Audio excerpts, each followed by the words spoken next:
Nkwe Annie, bonjour, hi, je m'appelle Lila Cashew et je suis la coordinatrice de recherche pour The Haut-de-Gonson-Dodgé, l'environnement réseau pour la recherche sur la santé des Autochtones du Québec. Nous nous trouvons actuellement à Tiohtià:ke, territoire non cédé, Kanien'kehá:ka, aussi fréquenté historiquement par la nation Anishinaabe. Nous vous invitons à partager dans le chat les peuples autochtones qui ont façonné le territoire sur lequel vous vous trouvez aujourd'hui.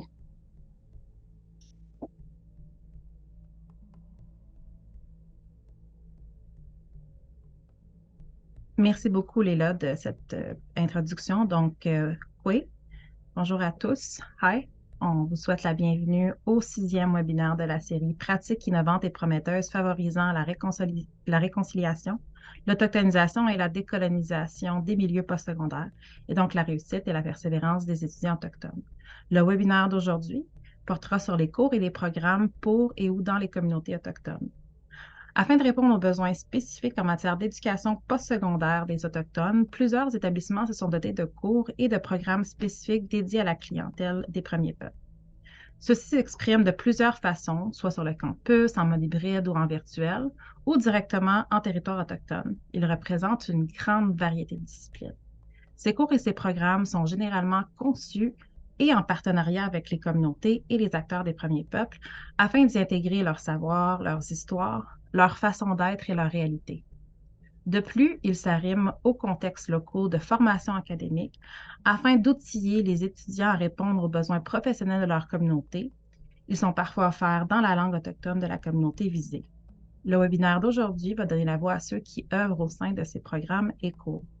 Comme premier invité, nous avons de la Nouvelle École des dirigeants des Premières Nations, Yann Picard, qui est le directeur adjoint au développement et à la gestion de l'actif. Il est accompagné aujourd'hui de Cédric Grillo, qui est un ancien étudiant. Donc, Yann, je te donne la parole.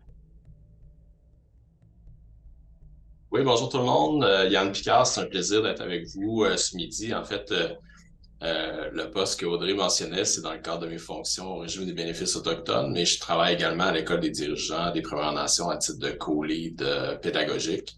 Donc, ce midi, c'est dans cette qualité-là que je suis avec vous, puisque je travaille sur le projet là, depuis les tout débuts, avant même l'annonce officielle du projet. Donc, ça me fait plaisir d'être avec vous aujourd'hui. Merci Cédric de te joindre à nous pour discuter un peu de ton expérience. Je vais commencer par présenter brièvement à l'école les différents le programme puis un peu de l'approche qu'on utilise à l'École des dirigeants des Premières Nations. Donc, si vous permettez, je vais partager mon écran.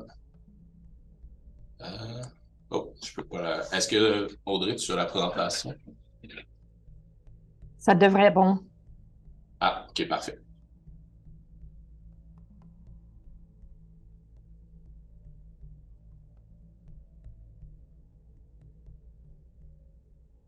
Parfait. Excusez-moi, je vais juste restructurer mon poste de travail. Donc, l'École des dirigeants des Premières Nations, en fait, c'est une école pour et par les Premières Nations. Évidemment, c'est une école qui a été co-créée, là, dans le fond, par Ken Rock, Mike Ken Rock, qui est un Innu et directeur général de la Société de développement économique de Uashat Macmelotenam, et Manon Janot, qui est une Mi'kmaq, qui est directrice, en fait, de l'École des dirigeants des Premières Nations. Tous les deux sont diplômés du Executive MBA de McGill et HEC Montréal. Donc, c'est une initiative, là, dans le fond, qui a été développée avec HEC Montréal. Donc, l'école, le DPN, en fait, c'est quoi? Ben, c'est une école unique en son genre. C'est des formations de courte durée développées selon les besoins et à l'image des Premières Nations pour renforcer les habiletés de leurs leaders. C'est des formations sur mesure aussi qui sont disponibles pour les organisations des Premières Nations pour répondre aux besoins spécifiques. La mission, en fait, de l'École des dirigeants dans un premier laps de temps, en fait, c'est sur les 5 prochaines années, c'est de renforcer les compétences de plus de 1000 leaders sur 5 ans en combinant des savoirs anciens aux meilleures pratiques de gestion contemporaine. Puis évidemment, agir comme acteur de changement et contribuer à la sensibilisation sociétale et à l'autodétermination des Premières Nations. Donc, l'approche, en fait, de construction des différents ateliers de l'École des dirigeants des Premières Nations, c'est vraiment basé sur l'approche du two-eye seeing. C'est un concept anglophone. Désolé, j'ai l'approche, en fait, c'est l'équilibre entre nos deux visions en français. Donc, c'est la façon de voir traditionnelle par un œil et la façon de voir scientifique, universitaire par l'autre œil. Donc, c'est la façon dont on peut trouver l'équilibre entre nos deux savoirs. C'est aussi la façon dont on voit la vie. Donc, ce sont nos actions, la façon dont on prend nos responsabilités par rapport à notre vie sur la Terre, etc. C'est en fait notre savoir être dans tous les aspects de notre vie sociale, économique, environnementale et plus. Donc, puis la vision à deux yeux est en fait notre niveau de conscience. C'est vraiment une approche qui est holistique. Donc, on prend tout en considération dans cette approche-là. Puis nous avons la responsabilité, évidemment, de toujours affiner notre esprit sur les différentes facettes de la vie. Il faut toujours être à la recherche d'une autre perspective et d'une meilleure façon de faire les choses. Donc, c'est une visée qui est pragmatique. Donc, on fait émerger et on développe de meilleures pratiques de gestion et d'affaires au sein des communautés. On cultive chez les dirigeants, les entrepreneurs et les leadership basé sur un mindset collaboratif. Puis, on outille les entrepreneurs et les dirigeants pour stimuler et valoriser les succès en affaires et la prise en charge des services. Nos formateurs, en fait, on a différents formateurs, que ce soit des professeurs de HEC Montréal ou de d'autres universités et des membres des Premières Nations. Dans le fond, en fait, il y a toujours un professeur universitaire avec un membre des Premières Nations pour justement développer les contenus des différents ateliers puis également les diffuser. Donc, tout est fait à parité entre le formateur Première Nation puis le professeur de HEC Montréal. Puis, également, ce qui est très valorisé également, c'est qu'on intègre les aînés au programme de formation. Donc, les aînés sont toujours présents également en début de programme, puis ils vont suivre également la cohorte, chaque cohorte durant tout le programme. Donc, on revient également sur combiner les savoirs anciens aux meilleures pratiques de gestion. En fait, on a une approche, comme je mentionnais, là, vraiment axée sur la combinaison des deux, la vision plus traditionnelle et la pratique contemporaine de la gestion.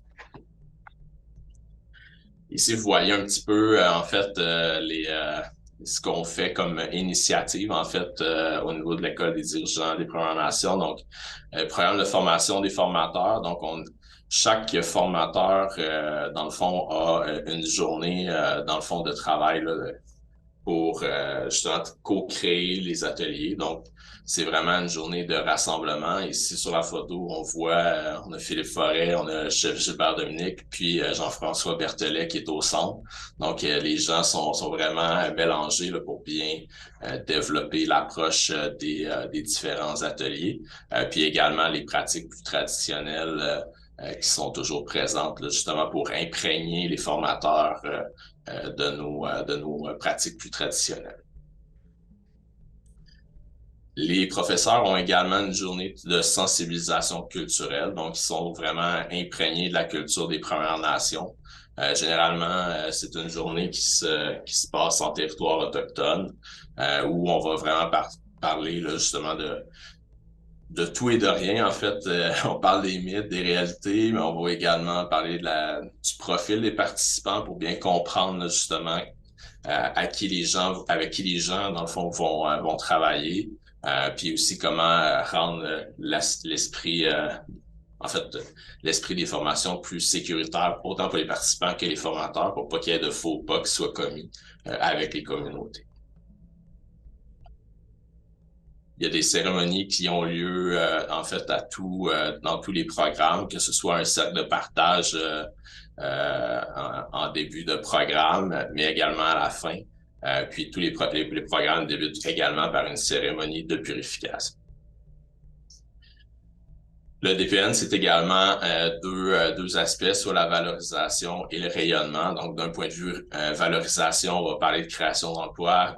C'est des projets porteurs de croissance économique, des histoires à succès, portraits de leaders d'influence, initiatives communautaires et de collaboration innovantes.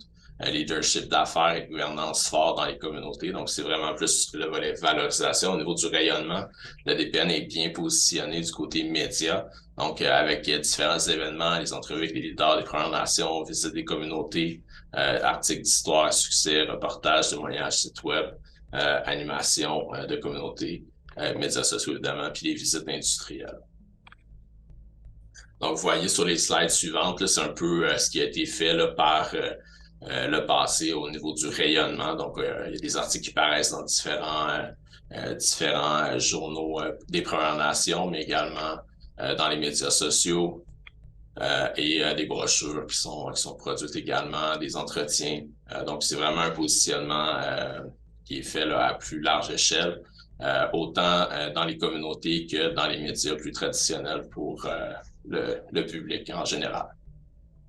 Fait que je voudrais pas prendre trop de temps. J'aimerais ça laisser la parole peut-être à Cédric un peu pour parler de son expérience à l'École des dirigeants des Premières Nations. Cédric est un de nos premiers cobayes, si on peut dire, était dans la première cohorte du programme Développer des dirigeants agiles et innovants. Donc, Cédric, je sais pas si tu veux je te laisse le dance floor si tu veux ou... Sans problème, sans problème. Puis dans cette photo-là, je suis bien évaché. Fait que on était très concentrés tout le long. Fait que well, Meliagwitch, bon après-midi tout le monde, good afternoon. Mon nom c'est Cédric Gray-Lehoux. Fait que moi je suis Mi'kmaq de la communauté de l'Estigoude. J'ai participé, comme Yann l'a mentionné, à la première cohorte de l'EDPN en tant que président du réseau jeunesse des Premières Nations Québec-Labrador. Dans le fond, on est l'organisation politique qui représente la voix des jeunes. On travaille avec les différentes communautés, puis on siège à la table des chefs aussi, où on s'assure que les jeunes sont pris en considération et que c'est pas juste on est là pour nos jeunes, mais prouvez-le avec des actions. Puis ça a été mentionné par Yann, donc la directrice de l'EDPN, Manon Janot, est une femme de ma nation. Donc elle avait approché l'organisation en disant « On a une nouvelle chose qui s'en vient ». Au début, c'est sûr, l'intrigue m'a pogné. OK, pareil pour les PN, 2YTing qui est un concept Mi'kmaq en plus, ça vient me chercher, on va se l'avouer. Et en discutant avec Manon, j'ai commencé à réaliser que c'était vraiment quelque chose qui m'intéressait et on en a parlé avec les différents porte-parole, différentes personnes qui étaient impliquées et j'ai décidé de me lancer dans le projet pour aller voir qu'est-ce qui allait se passer là-dedans. Si je peux parler peut-être un peu sur la chose que j'ai préférée, je vais vous avouer vraiment, c'était le côté partage. Le DPN a une structure très ouverte, très adaptative aux besoins des participants puis des personnes, les étudiants, si on peut les appeler. Mais on avait des gens qui sont chefs depuis 35 ans. On avait des gens qui sont directeurs d'organisations régionales avec des centaines d'employés depuis 30 ans. On avait vraiment tout genre de personnes assis à la table, puis autant des jeunes comme moi. La relève, je pense qu'on était appelé, hein, Yann. Donc, en mettant tout ça ensemble, ça nous donnait une opportunité, oui, d'avoir un moment sur le côté un petit peu plus conceptuel, les recherches qui ont été faites, voici les données associées aux thématiques de cette journée-là. Mais par la suite, on venait terrain. Fait qu'on avait notre professeur autochtone, quelqu'un du milieu. Il y avait mon cousin qui était anciennement chef de ma communauté qui était là, toujours bien le fun de le voir. Mais d'autres personnes qui ont travaillé pour leur communauté, qui ont travaillé pour des organisations urbaines. Et vraiment pouvoir avoir une discussion avec tous ces experts-là. Moi, je me sentais clairement pas à ma place. J'avais le syndrome de l'imposteur assez bien. Mais toutes ces personnes-là qui venaient ensemble pour vraiment pouvoir partager avec la même vision qui est celle autochtone. C'est beau et je respecte tous vos milieux, je vous l'assure. Mais c'est certain que les réalités en communauté, ça s'étudie, mais ça ne peut pas se comprendre avant d'être dedans. Donc, nos personnes qui travaillent à tous les jours dans ces milieux-là, qui travaillent avec les personnes, qui ont à faire face à ces traumas-là, mais aussi à les beautés qu'il y a dans notre communauté, tout ça mis ensemble pour travailler ensemble. La collaboration, c'est vraiment là, la plus belle chose qui peut en sortir de ça. Puis Yann, je ne sais pas si tu avais d'autres questions plus spécifiques ou tu me laisses continuer à déblatérer. En fait, je pense que c'est vrai que tu mets bien la table. En fait, on travaille beaucoup sur la composition des cohortes. Dans le fond, on veut s'assurer justement des profils diversifiés des participants. Puis c'est vrai que le mentionné était un candidat de la relève dans le cadre de la première cohorte. Mais justement, c'est vraiment on crée vraiment un safe zone d'échange, dans le fond, entre les participants. Parce que il y a les programmes de formation avec la matière plus conventionnelle, mais en même temps, c'est beaucoup plus axé sur les activités justement entre les participants. Puis je pense justement les échanges sont très, très riches entre les participants pour justement faire avancer la réflexion collective. Donc, merci Cédric pour ton partage. Donc, avais-tu d'autres éléments que tu voulais rajouter, Cédric? Peut-être bien juste montrer à quel point ça peut être vrai et concret, tous les résultats. Puis je vois ma collègue Valérie Tanguy qui est ici. Moi, j'y allais là à titre du président du réseau jeunesse, mais je travaille aussi à la Commission de la santé et des services sociaux, Première Nation Québec-Labrador. C'est full facile à dire. Où est-ce que notre directrice générale était là aussi. Donc, on a collaboré à un projet pour nous, pour vraiment valoriser et donner des opportunités aux jeunes, qu'aujourd'hui est en train d'être concrétisé. Créer des espaces où les jeunes vont pouvoir avoir des opportunités d'aller faire des stages dans des milieux, dans leur communauté, mais aussi à l'extérieur, pour vraiment voir la beauté de ce monde et de nos différentes communautés. Donc, c'est quelque chose qu'on a commencé avec « ça serait le fun ». Au travers de l'EDPN, on a pu le peaufiner. Et aujourd'hui, il y a quelqu'un que c'est sa job à temps plein de créer ça et de rendre ça réel. Fait que pour moi, je pense que l'EDPN, là, c'est une de ses beautés, c'est que ça apporte vraiment des vraies choses. C'est court, on est tous avec des horaires très occupés, mais avec des petites fins de semaine ici puis là, on a une richesse qu'on peut aller chercher vraiment là, au travers des autres personnes qui sont venues avant nous, mais aussi la relève qui était là. Donc, ça m'a fait un grand plaisir de pouvoir y participer, aujourd'hui à titre de professeur. Je pense que c'est quelque chose que je vais continuer à supporter pour un petit bout aussi. C'est Cédric, peut-être juste en terminant, parce que je vois que le temps file quand même rapidement. Je ne sais pas si on est correct toujours dans l'horaire. Simplement dire qu'évidemment, le DPN, c'est un modèle où est-ce qu'on a plusieurs partenaires, autant des partenaires autochtones qu'allochtones. Donc, on voulait juste vous en présenter quelques-uns ici, là, dans le fond, sur la slide avant de conclure. Donc, je vous remercie beaucoup. Si jamais il y a quoi que ce soit, ben, on est disponible. Je sais que Cédric et moi, on avait des horaires. Aujourd'hui, on est un petit peu serrés dans nos horaires respectifs. Par contre, ça me fera plaisir de répondre à vos questions suite à la rencontre là, par courriel ou quoi que ce soit. Audrey pourra peut-être coordonner. Audrey ou quelqu'un de l'équipe pourra coordonner les questions sans problème. Ben, merci Yann et Cédric. Déjà, je trouvais ça vraiment le fun, l'approche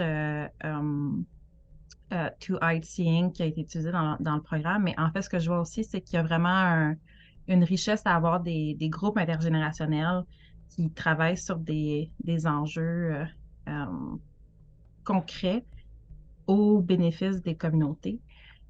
Puis, dans le fond, c'est que vous allez aussi rapporter ça dans vos milieux respectifs. Donc, c'est pas quelque chose qu'on voit souvent dans les milieux allochtones, en toute honnêteté, mais ça fait vraiment du bien à entendre aujourd'hui. Donc, merci beaucoup là, d'être avec nous aujourd'hui, d'avoir partagé ça. C'est un énorme plaisir. Ben, merci à vous, merci pour l'opportunité. Puis on est disponible. Ben, en tout cas, Cédric, je ne sais pas s'il est disponible, mais moi, je suis disponible plus tard pour répondre à vos questions. Bon, ben parfait. Ben, je vous souhaite une bonne journée à toutes les deux. Puis merci beaucoup tout le monde, au plaisir. Avec nous aujourd'hui. Donc, merci. To continue this webinar, we are welcoming also today with us from Nunavik Sivunitsavut, which is a college for Inuit students, Linda Giguère, which is the coordinator. So I will now pin my colleague, Linda, and I will give her the floor to talk to us about this wonderful school. Hello. Uglakut. So I'm Linda Giguère. I'm the coordinator of Nunavik Sivunitsavut. It's a program that's only 6 years old. It's given by the Catholic School Board, which oversees the educational system in Nunavik. And this program is given in Westmount, Quebec, in Montreal. And because we're out of our territory, we cannot give credited courses. And so we need to be affiliated with someone. So we're with the John Abbott College. So it's up to me to share my screen. Okay, so I've got a little, let me know if you see it or don't. So can you see the presentation? Yes. Okay, so yes, Nunavik. So it's Nunavik is Northern Quebec, New Quebec. And Sivunitsavut means future. And so the whole point of the program is to give to the Inuit a culture that has been taken away from them, in essence. So it's a unique one-year experience. all the content that is taught is Inuit based. It's their culture, it's their history. Like I said, we're affiliated with the John Abbott College. And so because it's a one-year program, the way we worked it out is it's all general education courses. So if students want to continue in any college program the year after, they can get credits. They've already done 10 credits for any program they wish. The students live in the South, here in Montreal. They, within the program, they develop work skills, and also too, one of the main objectives is to develop their leadership skills and to bring out what we call their Inukness. In the fall, they take Inuktitut, and they learn about language and culture, legends. They also take an arts course, which is a complementary. And so just to give you an idea, in the fall, what they did was they learned about traditional tattooing. I just discovered this. I've been working with the Inuit for 16 years now. And I just discovered that when clans had issues, they would deal with conflict by singing songs. There are lyrics of songs, and one would sing a song and the other one would reply by singing another song. And so those are examples of what the students would learn in arts in the fall. There's a humanities course, so knowledge and history of Nunavik. So they learn about, for example, the James Bay Northern Quebec Agreement, the co-op movement, that kind of stuff. They also look at different, like they learn about the Oka crisis and other Indigenous issues like this. The English is circumpolar literature, so we find Inuit authors that speak about issues or an autobiography. The physical education course is Inuit Games in the fall. In the winter, Inuktitut is more based on their identity. So they've written a children's book. The arts course this semester, they're making pualuk, mittens. They're making amulets. The humanities is more of a world's view. So in the winter, it's more like how is knowledge created?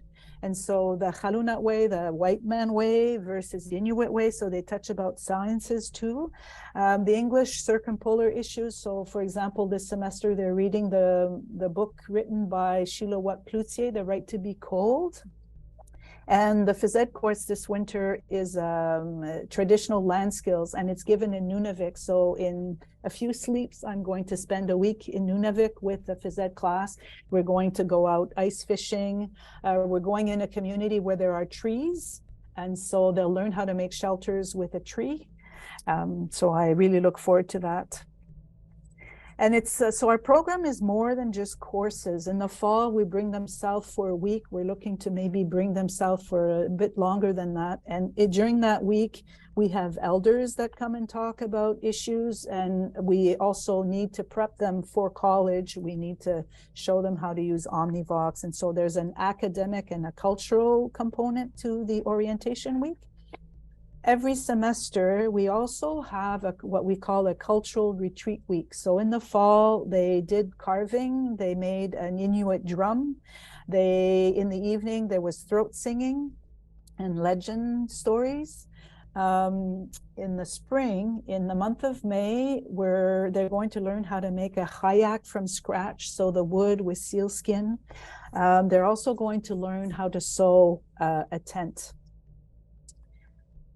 More than just courses. So every Tuesday is the arts day. So at lunch, they have a longer lunch hour. So where they eat country food every Tuesday. We have guest speakers that come from Nunavik. We had drummers and dancers coming from Inuvik. Our hayak maker in May is coming from Greenland. We had a sculptor come from Nain, Labrador. So we have guest speakers and experts that come from many areas of Canada and even outside. And also too, there's a possibility of taking extracurricular activities like sewing or self-defense or swimming if they so wish. So students learn traditional songs, like I mentioned. They also, too, every Thursday afternoon, there's a 2-hour performance practice, we call it. And so we're prepping for a school visit. They're going to go to an elementary school and perform and sing. When we go to Umiuyak in a week, there'll be a feast to welcome us, but the students in return are going to do a performance too. So there's that, we consider that as an extracurricular activity. And also too, we raise awareness about issues affecting Nunavik altogether. Where are we located? We're located right smack downtown by the Atwater Metro Station in Westmount. Our students are housed, if they're single, they're housed in a residence downtown too. The school board provides the residence. And if a student has dependents, because we do encourage students that have dependents to come, so they're housed in an apartment here within walking distance to the center, to the daycare, and ideally to a school. To be eligible to come to NS, a candidate must have a secondary 5 diploma because it is a college level course, must be a beneficiary of the James Bay Northern Quebec Agreement, and they must apply to the Kativik sponsorship program. And so Kativik will pay for many expenses, and these are what we pay for. So we offer financial support. They do get a biweekly pay that covers the rent, the food, transportation, the accommodation, the travel. So every year they have 3 tickets to go fly up north. We do have activities such as this weekend they went sliding. We will take them to museums and that kind of stuff. We do, if they need tutoring, we do offer tutoring to the NS students and to their dependents as well. And in the center, I have a staff of 7 people. So I have some teachers, some Inuit, some Chalunat, some Caucasian, and I also have a social agent and an academic agent that offer support to the students. And then this is how to apply to NS. And if you want any information, here are the coordinates if ever you want information. So I don't have a student with me right now because they're in class, and attendance has been an issue. So I didn't feel comfortable to approve of a student being here and not being in class. So there are some courses taught in English, humanities, and phys ed, but the 2 others, the Inuktitut and the arts, are taught in their mother tongue, in Inuktitut. So I want to thank you for listening, and I'll stay on in case anyone has an answer or a question. Thank you. Nakormik. Thank you so much, Linda, for this presentation. I love how comprehensive the school is to respond to the different needs of the students, even like the fact that you encourage people to come with their dependents, as you said, their family members sometimes is an issue for a lot of students who want to go back in post-secondary education. And the fact that you found a solution to respond to this is absolutely amazing. So thank you so much for this presentation. You're welcome. Donc, pour la prochaine présentation, on accueille du Centre des Premières Nations Nikanité, Caroline Duchesne. Donc, je vais te donner la parole et merci d'être avec nous aujourd'hui. Bien, merci beaucoup d'avoir pensé à nous, de nous avoir invités. Donc, est-ce que tout le monde voit l'écran? Oui. Oui, parfait. Alors, un grand merci. Ce serait le fun que ça fonctionne. C'est juste... ouais, voilà. Donc, la mission, le mandat du centre Nikanité, je vais dire CPNN, ça va être plus facile, c'est d'offrir en fait des programmes qui répondent aux besoins spécifiques des communautés des Premières Nations. Un peu comme ça a été nommé là, en fait, en début de rencontre avec Monsieur Picard. je pense que Mme Giguère l'a nommé aussi, le taux de rétention. Donc, la persévérance, la réussite scolaire, la diplomation, ça fait partie également des mandats, la mission qu'on s'est donnée. Offrir des activités de valorisation, de transmission des langues, des cultures autochtones, là aussi, ça fait partie de notre mandat, de même que de demeurer un acteur clé dans le domaine de la recherche autochtone. Des programmes qui sont sur mesure, donc des programmes délocalisés directement dans les communautés, des programmes également dans lesquels on va intégrer des perspectives autochtones et une approche qui est conceptualisée. On a 26 programmes au total. 20 de ces programmes-là sont en démarrage par cours, c'est-à-dire qu'on a des listes d'attente lorsqu'il y a suffisamment d'étudiants. On démarre les 10 programmes. Donc, de ces 26 programmes-là, il y en a 6 qui sont ouverts aux admissions en continu. On a 15 programmes courts de premier cycle. Tantôt, on parlait de petits morceaux, de petites formations, donc qui permettent justement aux étudiants ou à la population étudiante donc de prendre une petite bouchée à la fois. On a 6 certificats, un baccalauréat. Tout à l'heure, vous allez entendre ma collègue Barbara Gravel de l'ENAP, donc qui va venir vous parler d'un programme qu'on offre en collaboration avec l'ENAP, mais également avec l'UQAT, en gestion publique en contexte autochtone. Donc, on a un micro-programme, un programme court également, un diplôme d'études supérieures spécialisées, qu'on appelle un DES finalement. Et nous, on a aussi un diplôme d'études spécialisées, supérieures spécialisées multidisciplinaires de recherche en contexte autochtone, qui va être davantage associé à la chaire. Peut-être vous dire que, dans le fond, il y a des disciplines, tu sais, là, on les a nommées comme ça, mais ces programmes-là, ils sont associés à des disciplines en sciences de l'éducation, en sciences sociales, en sciences de la santé, tous les programmes qui concernent la relation d'aide, l'intervention, et en sciences économiques et administratives. C'est sûr qu'au niveau on a des valeurs sûres. Donc, au niveau des sciences humaines et sociales, quand on parle d'intervention, c'est là où on constate que les besoins sont très grands. Donc, c'est des programmes dont les listes d'attente sont très élevées. On va lancer un programme court de premier cycle en relation d'aide au mois, cet automne, à l'automne 2023. Il y a également des programmes qu'on appelle gigognes. Donc, les programmes gigognes, c'est qu'on commence par un programme court, un peu comme vous le voyez dans le fond à l'écran, là, avec le programme en gestion publique en contexte autochtone. Donc, on va commencer par une petite bouchée, donc un micro-programme dans ce cas-ci. Ensuite, on va y aller avec un programme court et finalement, on va obtenir un DES à la fin. C'est la même chose pour nos programmes en sciences de l'éducation. Donc, on a créé 2 programmes courts qui s'imbriquent dans des certificats qui représentent l'année 1 et 2 du baccalauréat en éducation préscolaire, en enseignement primaire. Donc, voilà, finalement, au bout du compte, les étudiants et étudiantes vont obtenir un grade de baccalauréat en commençant, bien sûr, par les programmes courts.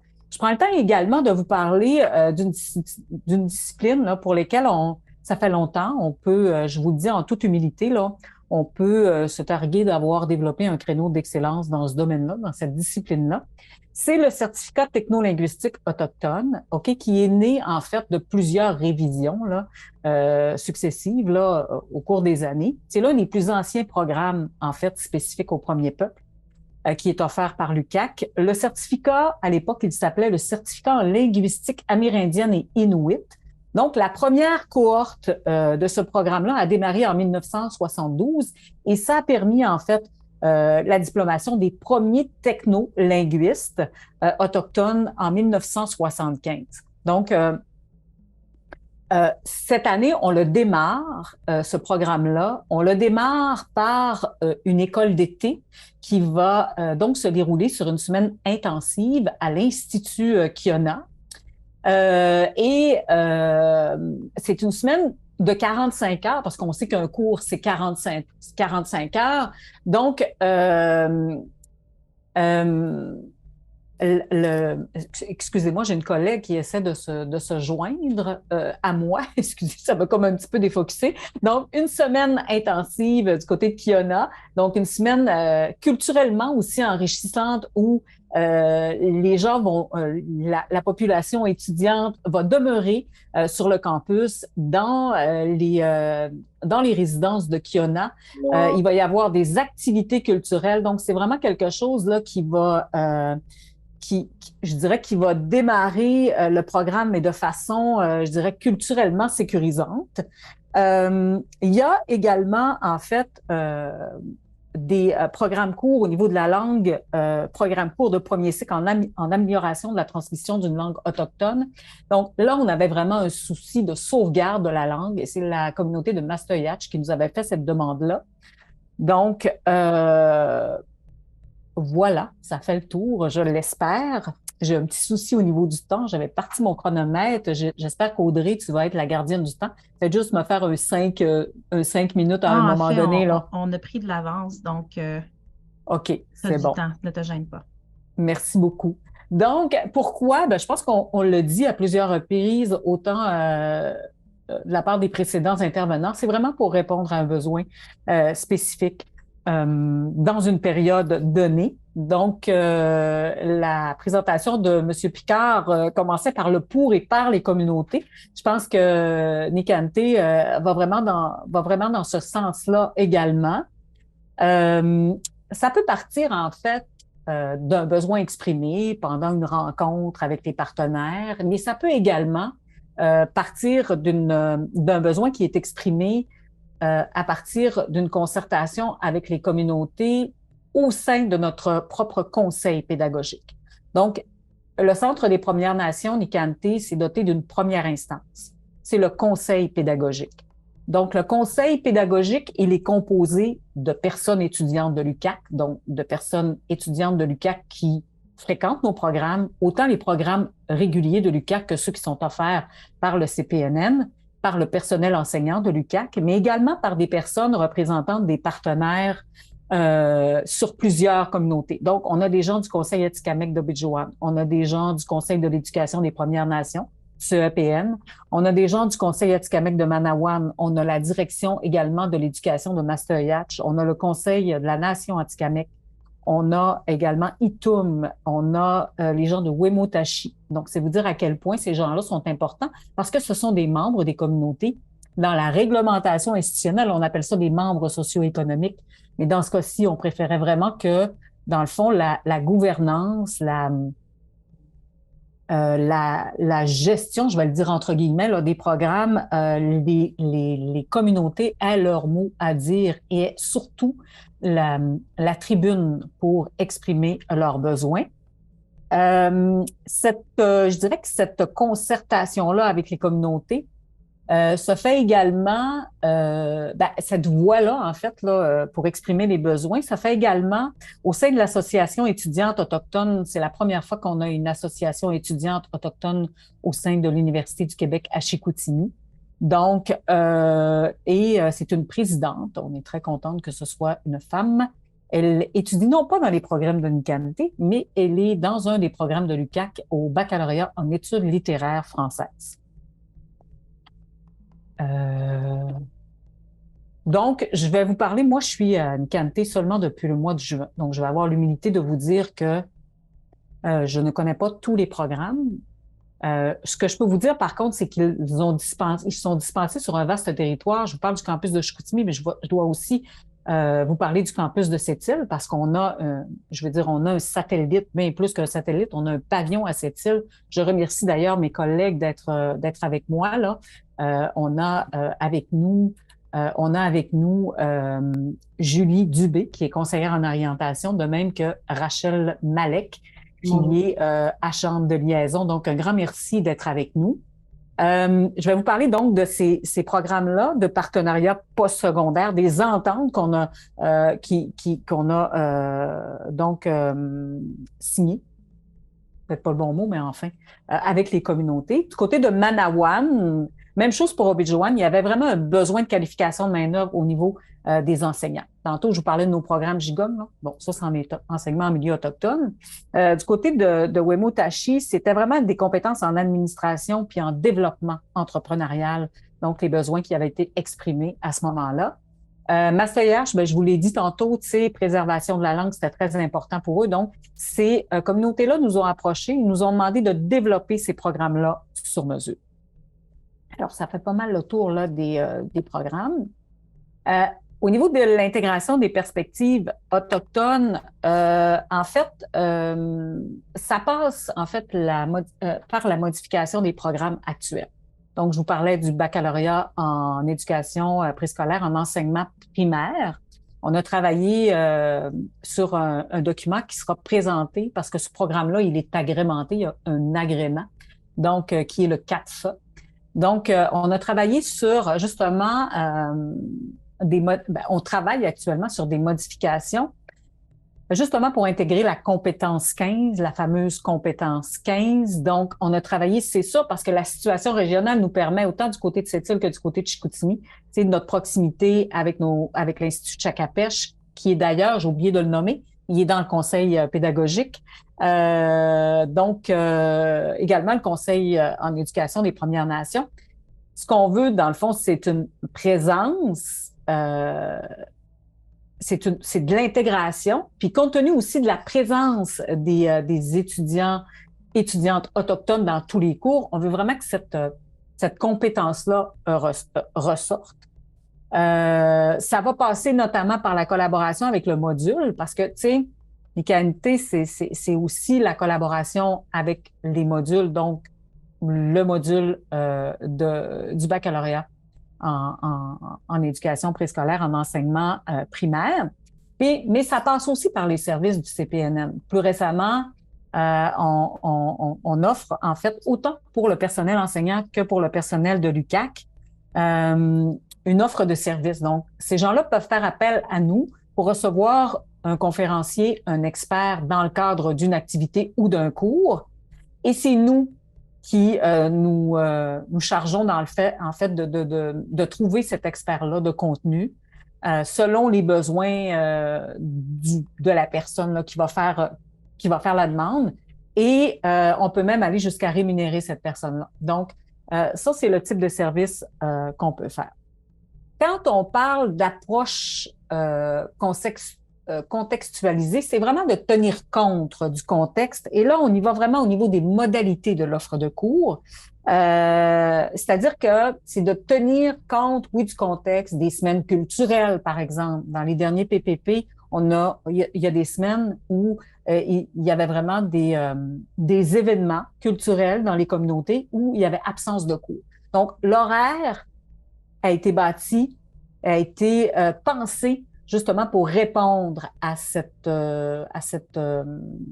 particularité-là. Il y a aussi toute la conciliation, puis je pense que mes prédécesseurs en ont parlé, là, même notre étudiant qui a témoigné, tu sais, on a à concilier travail, famille, études. Donc, on va y aller avec un cheminement à temps partiel, donc un cours par trimestre, par des fins de semaine intensives, par des horaires en soirée, un peu comme on le fait aussi, là, ou qu'on va le faire plutôt cet été avec l'école d'été. Il faut aussi, en tenant compte de toutes ces particularités-là, dans un cadre institutionnel, parce qu'il y a de la réglementation. Donc, dans ce cadre-là institutionnel, il faut pouvoir offrir de la souplesse dans le cheminement. Alors ça aussi, c'est quand même, je dirais, très, très, très important. Puis, évidemment, s'assurer là, qu'ils ont accès à une connexion Internet, ce qui peut être bien simple, un local aussi pour dispenser, surtout quand les professeurs se rendent dans les communautés. Ce que j'ai peut-être omis de vous dire il y a quelques instants par rapport au programme de partenariat postsecondaire, c'est que ces programmes-là, ils ont vraiment été, ils ont été lancés juste avant la pandémie. C'était pas un monde parfait, mais idéalement, il y avait vraiment 3 déplacements qui étaient prévus dans les communautés, puis la formation en ligne par la suite. Donc, je vous dis pas que ça s'est passé dans tous les cours. Dans un monde parfait, ça serait passé, mais là, on était en période pandémique. Donc, il y a eu beaucoup de formations en ligne, mais c'est comme ça qu'ils ont été pensés. Voilà pour l'approche. On fait face quand même à certains enjeux. Donc, on a à réfléchir sur, dans le fond, toujours l'actualisation de l'offre de formation, la carte de programme comme telle. Un programme qui a été, par exemple, réfléchi, pensé, analysé selon les besoins exprimés par les communautés il y a de cela 10 ans. Est-ce qu'il est encore aujourd'hui? D'abord, premièrement, c'est sûr que le cours qui a été dispensé il y a 10 ans, on va devoir modifier le programme en tant que tel. Donc, il faut vraiment s'assurer que ça répond encore aux besoins actuels de la population étudiante autochtone des communautés. Puis, ça passe par la modification, par la création de nouveaux programmes, puis de s'assurer aussi qu'on soit distinctif et attractif dans notre offre de formation. C'est sûr qu'on va toujours miser sur nos valeurs sûres au niveau, tantôt je parlais des disciplines, sciences d'éducation, sciences de la santé, relations d'aide, sciences humaines. On a aussi un niveau, tantôt je vous en ai glissé un mot également, au niveau de la réussite et de la persévérance. On parle de rétention, on parle de diplomation, on parle aussi de poursuivre notre lancée actuellement parce qu'on offre des services personnalisés autant sur le campus de Sept-Îles que sur le campus de Chicoutimi. Puis, je pense que ça va passer aussi sur la mobilité de l'équipe du CPNL. Donc, de créer un lien direct avec la population étudiante dans les communautés. On pense que c'est vraiment quelque chose qui va nous permettre de participer, en fait, à cette vie étudiante-là, de demeurer connectés aussi avec leurs besoins. Il y a peut-être une semaine ou deux, Madame Danielle Rousseau, qui est chef des relations avec les Premières Nations et directrice, dans le fond, du centre Nikante. Elle et moi nous sommes déplacés en fait dans la communauté d'Obidjouan. Donc, ça nous a permis de rencontrer nos étudiantes et étudiants.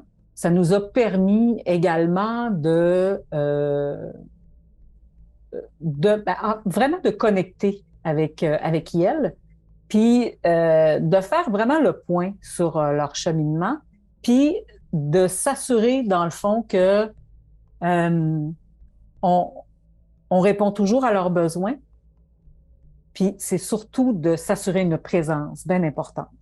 Un autre enjeu important, puis je l'ai réfléchi juste pendant que les autres parlaient, ça m'est comme venu, mais il n'est pas sur la diapo, c'est le développement de programmes de cycle supérieur. Et ça, c'est vraiment en lien avec la chaire actuellement il y a une chaire de recherche à Nikante. Elle n'est pas encore accréditée, mais ça va se faire, ou c'est fait, ou ces jours-ci, là. Actuellement, elle a un nom bien, bien long, puis elle va probablement changer de nom. Ça me fait penser à notre étudiant de tantôt, là, quand il nommait, là, où est-ce qu'il travaillait. Donc, ça s'appelle la chaire multidisciplinaire de formation et de recherche dans un contexte de valorisation des perspectives autochtones dans l'enseignement supérieur. C'est pour ça que je vous dis que c'est bien, bien long. Alors, voilà, ça complète. S'il y a des questions, ça va me faire plaisir de vous répondre du mieux que je peux, ou sinon de rediriger là, vos questions vers quelqu'un qui va pouvoir vous répondre. Parce que comme je vous le disais, je vous le dis en toute humilité, là, je suis là seulement depuis bientôt 1 an. Merci beaucoup, Caroline. C'est drôle parce que je trouve que pour quelqu'un qui est là depuis presque 1 an, tu expliques et défends très bien le centre Nikante que tu représentes aujourd'hui. C'est vraiment le fun parce que le centre Nikante a quand même une offre très diversifiée avec une expérience depuis plusieurs années, mais c'est aussi intéressant de voir qu'il y a une réflexion continuelle pour améliorer la programmation, puis la rimer avec les besoins contemporains dans le fond, la clientèle là, qu'elle représente. Donc, merci d'avoir fait cette présentation-là et d'être là avec nous aujourd'hui. Et comme dernière présentatrice, mais non la moindre, on a avec nous aujourd'hui Barbara Gravel de l'ENAP qui vient, dans le fond, présenter les programmes de 2e cycle en gestion publique en contexte autochtone. Barbara Gravel, elle est conseillère aux études au profil autochtone. Donc, Barbara, je te donne la parole maintenant. Oui, merci Audrey. Bonjour à tous. Oui, merci de nous recevoir. Donc, je vais tenter de partager mon écran. J'étais tellement captivée dans les présentations que OK. Donc, en principe, il y a un partage d'écran qui se fait et vous voyez la présentation PowerPoint. Oui? Oui, on voit la présentation, mais je pense qu'on voit aussi les diapositives suivantes. OK. Donc là, je vais afficher... bon, on va essayer celui-ci pour voir si... Non. J'ai toujours de la misère avec ça.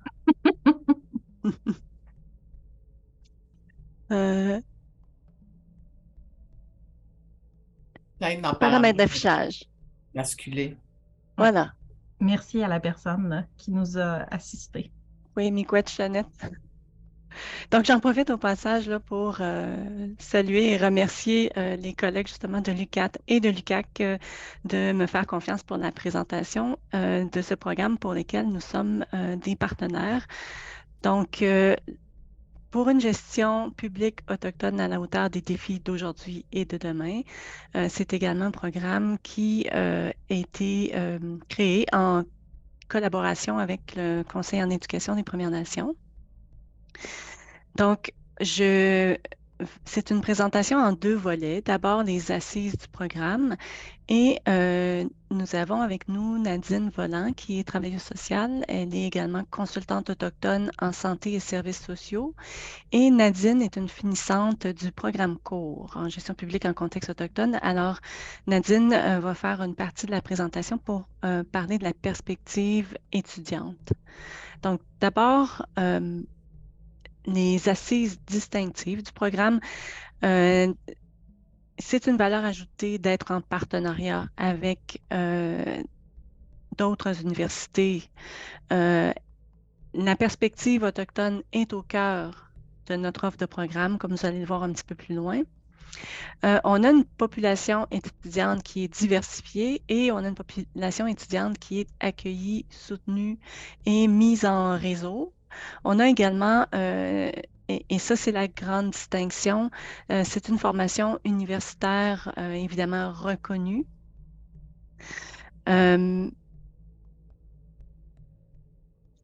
Donc, tout à l'heure, on a vu que le programme permet aux étudiants de totaliser de 9 à 30 crédits universitaires, soit en obtenant une attestation de microprogramme, une attestation de programme court ou un diplôme d'études supérieures spécialisées. Ce sont des programmes de 2e cycle. Alors, 3 universités, ça permet d'avoir accès à 3 fois plus de ressources enseignantes, de ressources pédagogiques, de capacités de développement, de capacités de soutien et notamment d'accéder à davantage d'enseignants et de chargés d'enseignement spécialisés et autochtones ou membres d'une Première Nation.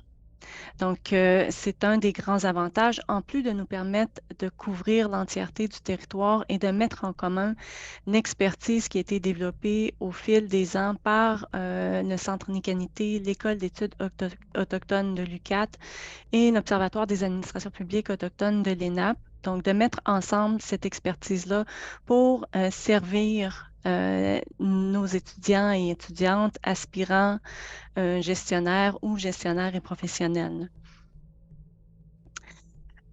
Donc, pour la création des programmes, à l'origine, et c'est en 2016, avec le lancement d'un programme au fédéral qui s'appelait la préparation structurelle, que le Conseil en éducation des Premières Nations avait souhaité explorer les possibilités pour former les directeurs et dirigeants des communautés membres des Premières Nations afin de pouvoir faire face à la dévolution, si on veut, là, des services vers les communautés. Donc, c'était un processus qui s'amorçait au niveau fédéral avec l'arrivée des libéraux. Et à l'époque, le Conseil en éducation des Premières Nations avait cherché un partenaire pour créer un programme qui allait permettre de former les dirigeants en gestion et en gouvernance. L'ENAP avait répondu à l'appel et s'est associé par la suite avec les autres partenaires pour pouvoir y répondre. Pendant toute une année, il y a eu des consultations avec des DG, des gestionnaires, des professionnels et évidemment des enseignants de l'ENAP pour identifier à l'intérieur des besoins de la clientèle ou des personnes consultées quels étaient les contenus de cours, les thématiques, les préoccupations, les enjeux pour tenter d'y répondre à l'intérieur d'un programme. Donc, on note aussi les expériences professionnelles de la population étudiante qui enrichissent évidemment les apprentissages. La population étudiante, elle est composée, et ça dépend évidemment là, ça fluctue, environ à 30 à un tiers de non-autochtones et aux 2 tiers d'Autochtones. Donc, l'important, c'est d'être un Autochtone ou quelqu'un qui est au service d'une organisation autochtone, au service des Autochtones. Évidemment, il faut avoir un certain bagage en gestion ou encore un bagage d'expérience professionnelle et des études universitaires. Mais il y a quand même au moment de l'admission 2 bases d'admission, soit l'expérience professionnelle ou encore la base académique, c'est-à-dire le baccalauréat. Donc, les cours qui ont été choisis suite aux consultations et retenus pour faire les programmes, vous les voyez ici. Donc, ceux qui sont en orange, par exemple, sont offerts par l'UQAT, donc Éthique, Intégrité et Gouvernance autochtone, Dimension juridique et organisation autochtone. Et on a des cours également offerts par l'UQAC en vert, Gestion des ressources humaines, Mobilisation des acteurs locaux en contexte autochtone. Il y a 10 cours qui sont offerts en continu à raison de 1 trimestre, de 1 cours par trimestre, 3 trimestres par année. Ce sont des entrées continues. Donc, les étudiants peuvent s'inscrire en tout temps, joindre la cohorte. Et par exemple, si vous seriez intéressé ou vous connaissez des gens qui sont intéressés, eh bien, ils débuteraient cet été avec le cours Compétences de gestion et développement de carrière, donc un cours qui est vraiment centré sur les savoir-être, les savoir-faire, les compétences de gestion. Ils poursuivraient à l'automne avec le cours Mobilisation des Dimension juridique et organisation autochtone, pour ensuite compléter un microprogramme à l'hiver avec mobilisation des acteurs locaux en contexte autochtone. Ça, c'est pour les étudiants qui y vont en cheminement continu. Mais comme on a parlé, l'approche par petites bouchées parfois est utile et plusieurs de nos étudiants sont des gens qui ont d'autres responsabilités familiales ou professionnelles. Donc, c'est possible aussi de sauter un trimestre ou 2 pour pouvoir poursuivre par la suite et compléter soit en 3 crédits un microprogramme ou on a plusieurs étudiants qui commencent par une inscription microprogramme parce que déjà, ça leur semble beaucoup. Et par la suite, ils poursuivent au programme cours, au DESS et même à la maîtrise. Donc, les cours sont offerts à distance et souvent dans des blocs là, de cours intensifs et on essaie de s'adapter aux horaires des étudiants pour concevoir l'horaire des trimestres. Donc ici, on voit encore l'approche Gigogne, donc le microprogramme, le programme court, le DESS. Et comme je le disais, il y a de nombreux étudiants qui vont même se rendre à la maîtrise, poursuivre des études et qui nous disent « jamais j'aurais pensé ». J'ai commencé un microprogramme en me demandant si j'allais terminer. Alors, les étudiants proviennent d'horizons variés. À titre indicatif, on a des étudiants en gris, vous voyez, là, ce sont des gens qui travaillent pour les organisations autochtones. Il y a des gens qui travaillent pour la santé et services sociaux, des fonctionnaires du fédéral, des fonctionnaires provinciaux et autres, donc des travailleurs autonomes, des consultants, des entrepreneurs qui joignent la cohorte. Il y a un comité interétablissement sur lequel siège un étudiant et un partenaire autochtone qui travaille à orienter et maintenir là, les orientations pédagogiques et voir à l'organisation et au bon fonctionnement du programme. Donc, le programme a été l'entente tripartite qui regroupe les partenaires, là, a été reconduite jusqu'en 2027. tant que le programme se poursuit. Là, alors, je prendrai une pause et je passerai la parole à Nadine pour nous parler de l'expérience étudiante. Oui, Nadine Valoni hagadogun wa hoshkunin den dabshan wa shat mak malutena no den dish kahagate tayan tiji wa wit madrutne ke hwadmane enahman ne hat lena je suis vraiment contente d'être avec vous aujourd'hui. Je m'appelle Nadine Volant, je suis membre de la nation Innu de Uashat-Makmalutenam. Écoutez, j'écoutais les présentations tout à l'heure des différentes organisations et on m'a invité, Madame Gravel m'a invité pour parler de mon cheminement. Moi, je suis une vraie personne. Je suis de formation, je suis travailleuse sociale de formation. J'ai œuvré dans ma communauté comme directrice des services sociaux et j'ai occupé des postes de gestionnaire pendant de nombreuses années. Quand que j'ai pris connaissance du programme de l'ENAP, je vous dirais, ça a piqué ma curiosité. Puis surtout, ce que j'aimais dans le profil, c'était le profil de petite bouchée, hein, parce que je vous dirais, quand on est gestionnaire, des fois, on n'a pas beaucoup de temps.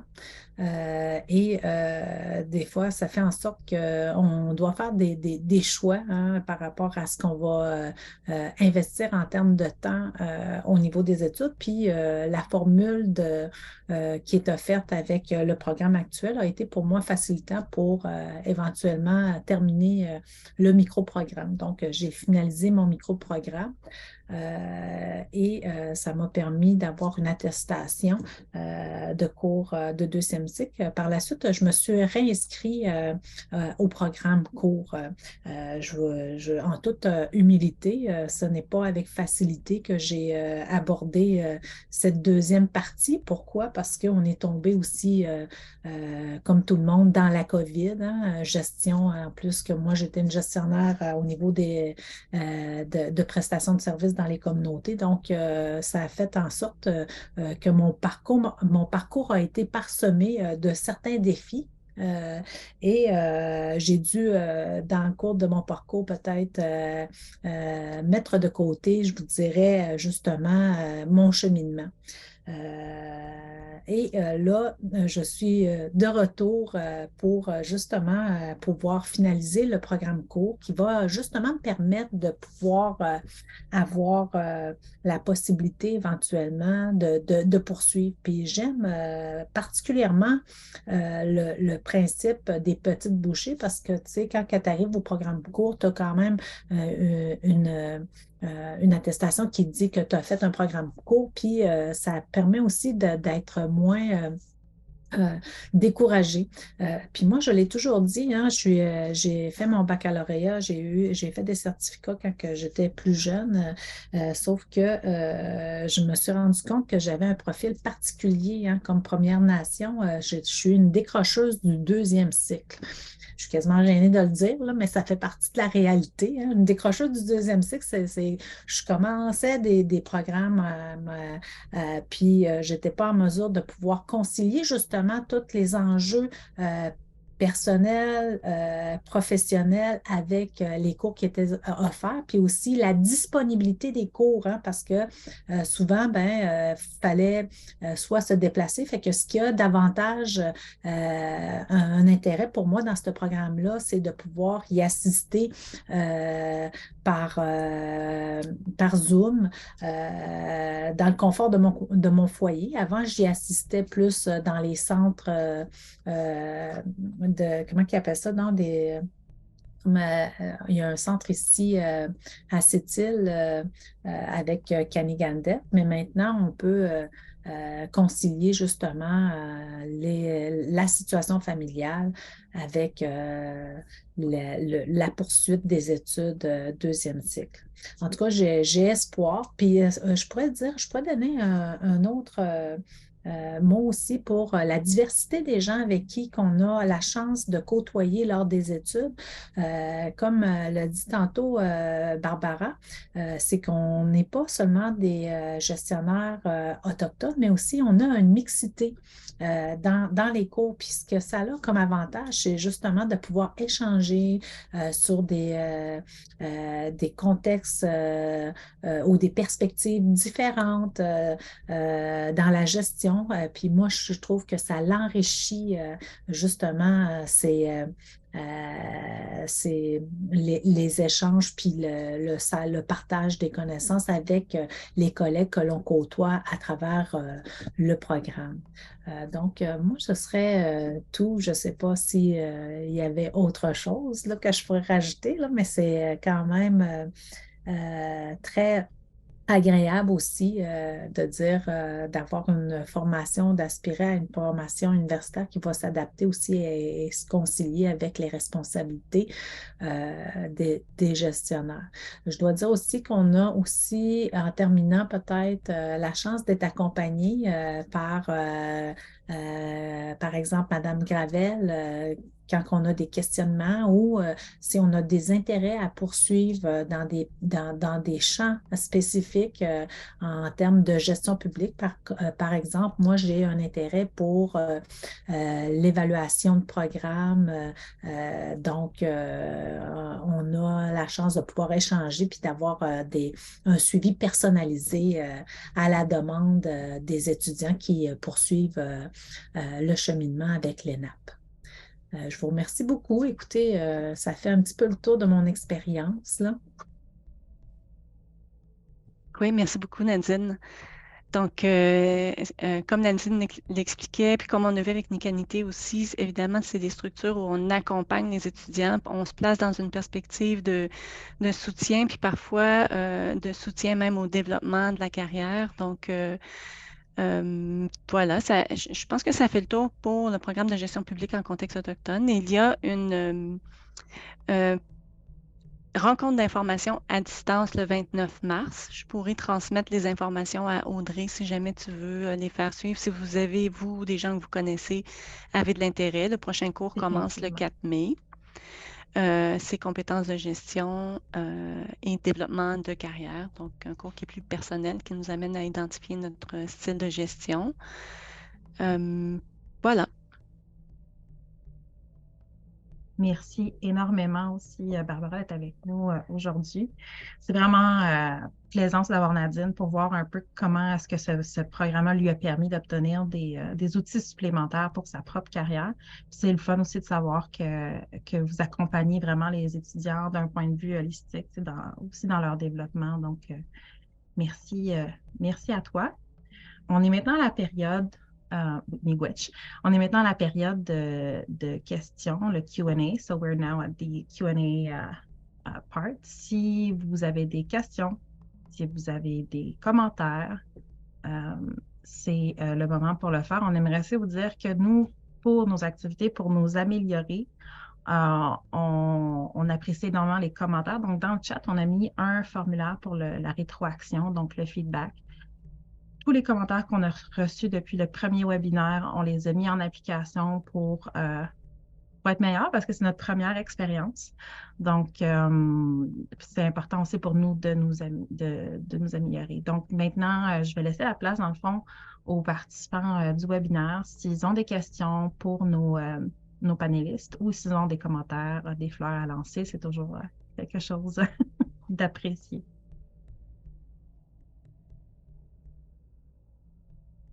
Vous pouvez aussi poser les questions dans le chat si vous préférez. J'entends un micro ouvert. Oui, vas-y, Jeannette. Oui, je vais y aller. Merci beaucoup tout le monde.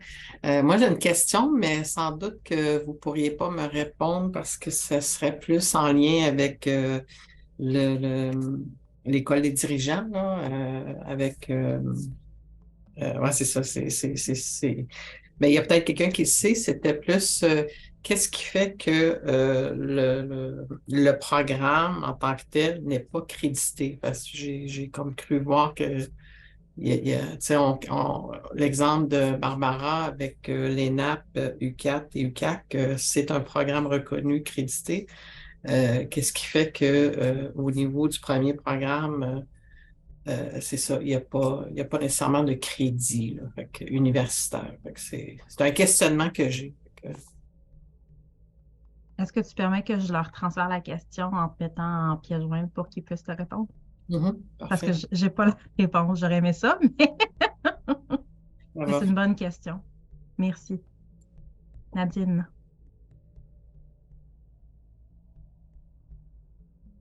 Ton micro est fermé.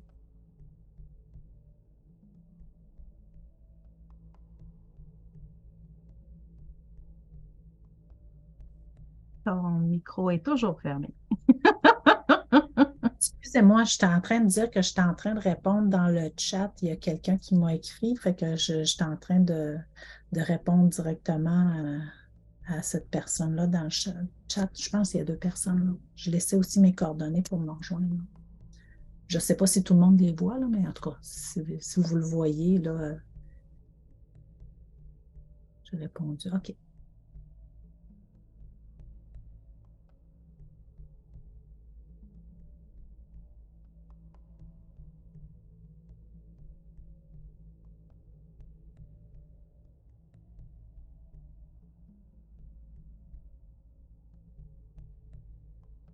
Anaïs, je te donne la parole.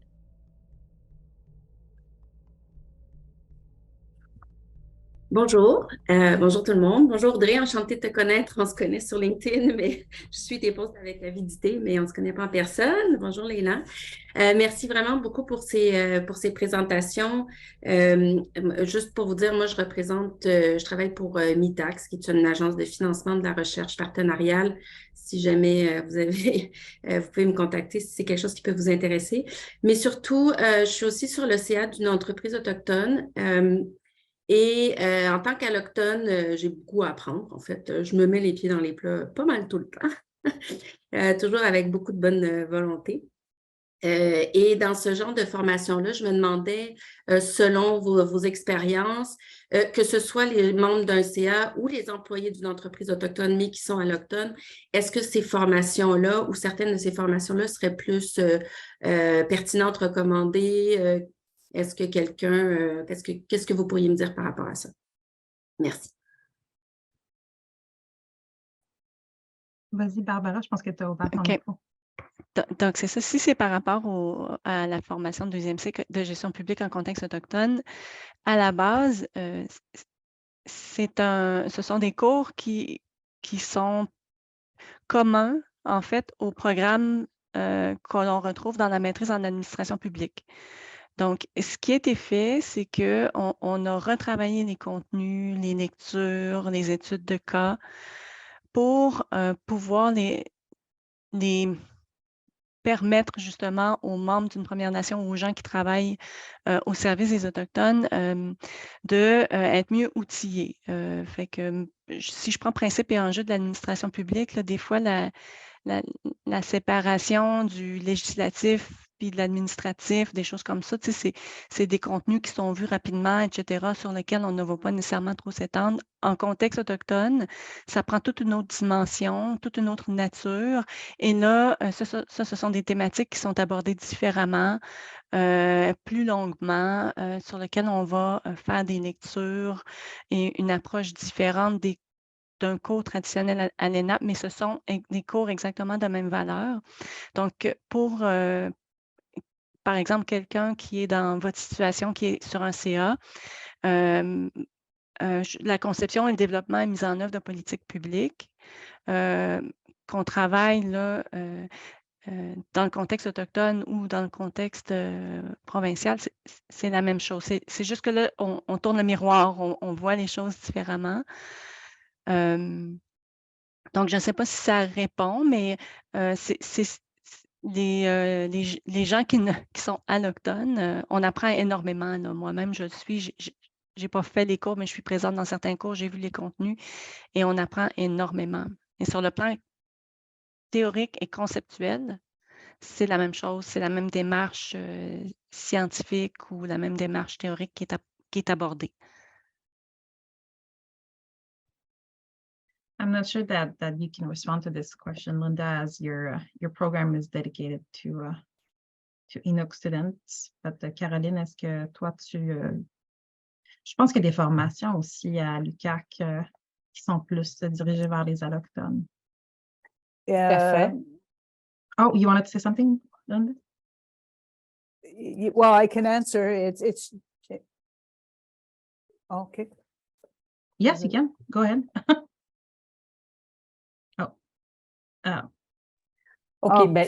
Désolée, c'est parce que j'ai demandé pour la traduction pour une. Je pensais que.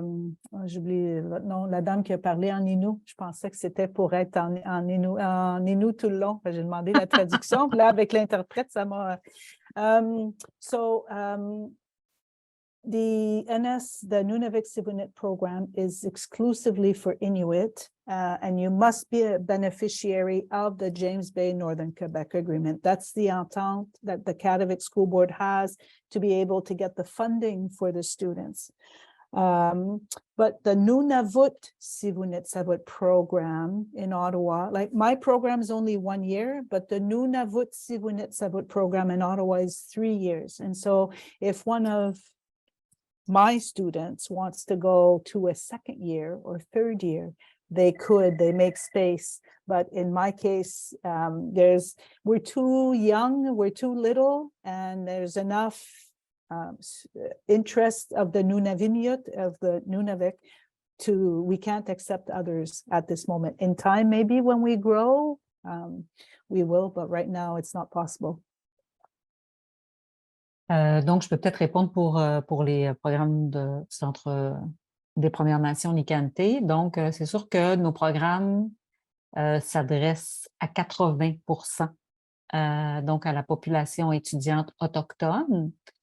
Et un peu comme Barbara le nommait, on admet également des allochtones qui interviennent auprès de la population autochtone. Donc, il y a quand même une ouverture, mais par exemple, on parlait du baccalauréat en éducation préscolaire, en enseignement primaire.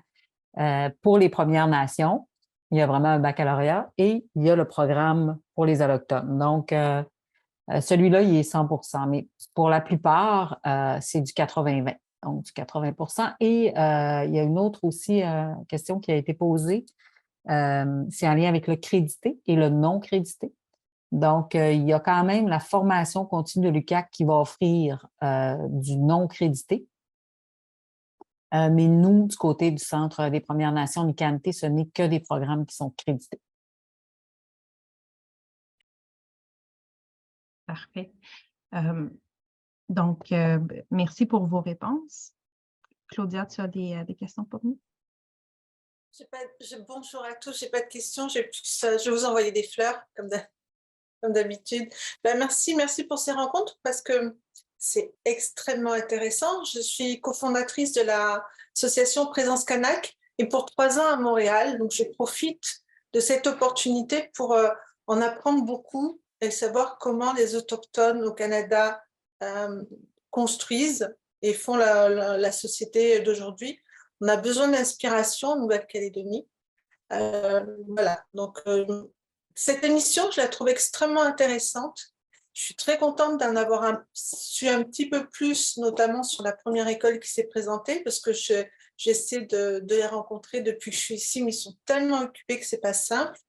Et je me demandais s'il était possible, cette émission, ce webinaire, de l'organiser, le même format, mais sur un horaire plus compatible avec Kanaki Nouvelle-Calédonie, parce qu'il y a une demande des personnes avec qui on travaille en échange pour justement avoir ce genre de discussion et d'information. Il y a un décrochage scolaire qui est énorme en Nouvelle-Calédonie, Kanaki Nouvelle-Calédonie, parce que le système scolaire ne s'adapte pas du tout aux réalités du pays, aux réalités de la culture kanak. Et on a autre chose ensuite, c'est qu'on a des étudiants qui partent, des étudiants kanak qui partent, mais quand ils reviennent, ils n'ont hélas pas la possibilité de travailler, de travailler pour ce pourquoi ils ont fait des études. Donc voilà, il y a tout ça. Ils aimeraient aujourd'hui, j'ai eu dernièrement un jeune leader kanak qui dit on a une forte demande et voilà, qu'ils aient de l'inspiration pour pouvoir travailler et organiser le même style en Kanaki, Nouvelle-Calédonie. Donc Audrey, je ne sais pas, mais si ça pouvait être envisageable, après ce ne serait pas les mêmes horaires parce que, bon là, en hémisphère sud, il est 4 h du matin, peut-être essayer de trouver, et si tout le monde est d'accord, un horaire et puis voir, bon, bah, pas dans l'immédiat, mais voir comment on pourrait organiser le même webinaire. C'est sûr que nous, on y va avec un horaire précis pour le reste de l'année, puis nos horaires ont déjà été faits. Cependant, tous les webinaires se retrouvent en ligne par la suite, donc c'est possible d'avoir accès aux enregistrements. Donc, il y a cette possibilité-là qui est peut-être plus flexible pour les étudiants dont tu nous fais part. Ouais, pour la première fois, peut-être pouvoir organiser, après, voilà, ça peut être l'année plus tard, hein, organiser pour qu'ils puissent vraiment venir poser des questions. De toute façon, vu dès qu'il sera sur YouTube, moi, je vais le partager sur les réseaux pour que les personnes voient et soient au courant. Merci. Merci. Est-ce qu'on a d'autres questions, commentaires pour les panélistes?